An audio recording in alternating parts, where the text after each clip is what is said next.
مزيكا فام الإذاعة الأولى في تونس.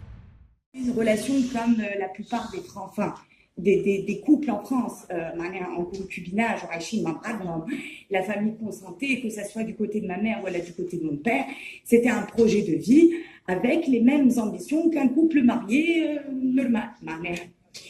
Alors, en fait, j'ai grandi donc entre chez ma mère et chez mon père, et j'ai toujours été soutenue par ma famille comme un enfant.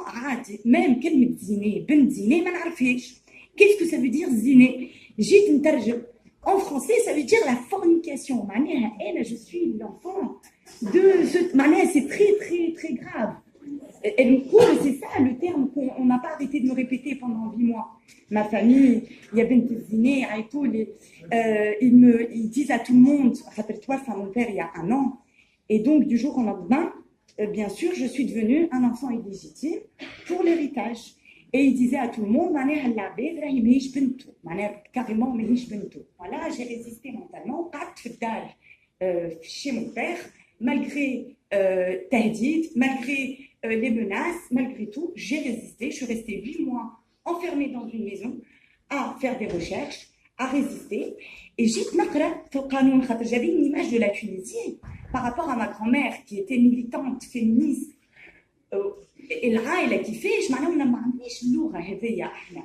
Et aussi donc je me suis retrouvée vraiment déjà choquée et je n'ai pas compris déjà qu'est-ce que j'ai à voir quand bien même qu'est-ce que j'ai à voir m'ont défendu, je tiens à le dire, m'ont défendu.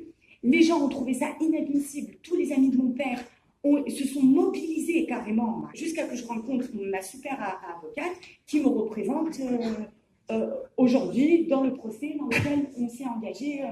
Je ne suis pas là pour parler de ma famille en tant que telle, je suis surtout là pour parler des droits des enfants naturels. Ces enfants-là, et des enfants adultérins, de tous les enfants en fait, les droits des enfants sans distinction. Je n'ai même pas à préciser les enfants. Et en fait, je me suis rendu compte qu'il y a plein d'enfants qui ont, par exemple, si j'avais eu 6 ans au moment où comment j'aurais pu me défendre? Pendant mon combat, je me suis rendu compte que ce qui m'a en fait permis de tenir, c'est les démocrates qui, smart, rapport que lui, maître Bouchra Belhamid, j'avais appelé Madame Frau aussi de l'association des droits des femmes. Rajib Ben Slema, elle ne se souvient pas de moi, je l'ai appelée, des articles. Elle est restée 20 minutes face à elle, elle ne me connaît pas, 20 minutes face à les téléphone. Mon avocate qui me représente, la classe internationale par rapport à son parcours, etc. Sinon, on est France parce que c'est vraiment une grande pression psychologique.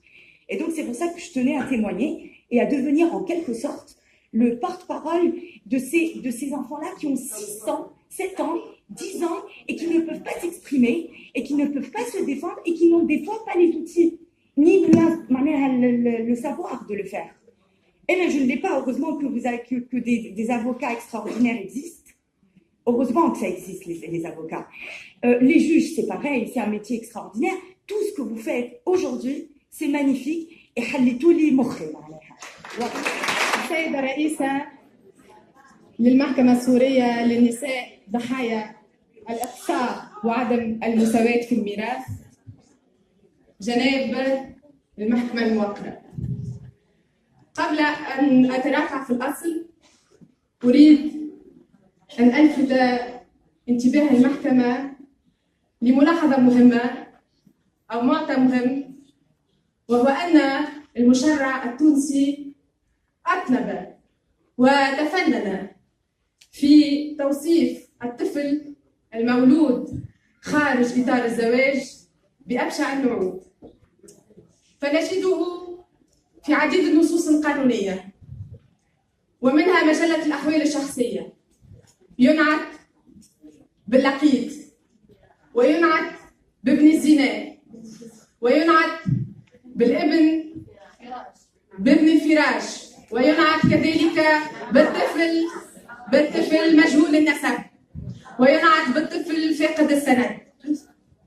لذلك فإنني سأمتنع جناب المحكمة عن استعمال هذه المصطلحات المشحونة بالوصم والتمييز، وسأكتفي باعتماد مصطلح وحيد حتى ولكن ورد في نصوص أخرى، وهو مصطلح الطفل المولود خارج إطار الزواج. عبر الفقيه الفرنسي جيرار كورنو تعبيرا بليغا عن هذا الحيف الذي يمارس على الطفل المولود خارج إطار الزواج، فقال قولا نصوغه باللغة التي كتب بها خشية تحريفه: S'il existe dans le droit de la filiation une certitude fondamentale, une seule, c'est l'innocence de celui qui n'a pas demandé à naître. سيدة الرئيسة، جناب المحكمة، بأي عدل، بأي منطق يمنح الابن بالتبني الحق في الإرث في حين يحرم منه ابن الصلب الذي ثبتت الصلة بينه وبين والده؟ فمن غير المعقول أن تمنح العلاقة التعاقدية حقوقا لا تمنحها العلاقة الدموية. تبا لهذا المشرع، نعم تبا لهذا المشرع يجعل من المولود في إطار علاقة مجرمة أحسن حظا من مولود وضع في إطار علاقة لا يستوعبها نص تجريم. هنا آتي إلى قضية شمس الفرنسية التونسية، شمس التي أرادت أن تبقى جذورها متأصلة في تونس. فإننا نرجو منكم أن تدعوا الدولة التونسية إلى تحمل مسؤولياتها في مراجعة أحكام مجلة الأحوال الشخصية في الباب المتعلق بالميراث والنسب من أجل إلغاء كل أحكامها التمييزية.